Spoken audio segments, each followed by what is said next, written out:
એક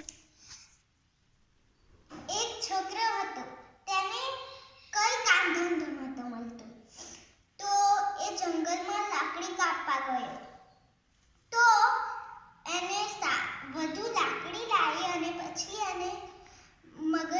એના મગજમાં એક યુક્તિ આવી કે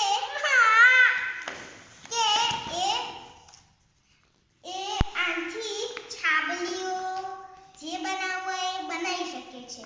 તો એ બધું બનાવીને બધું વેચવા ગયો.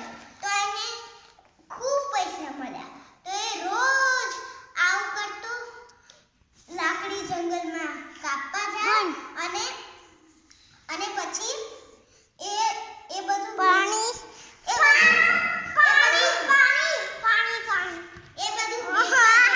તો એ રોજે રોજ એ બધું વેચીને ખૂબ અમીર થઈ ગયો.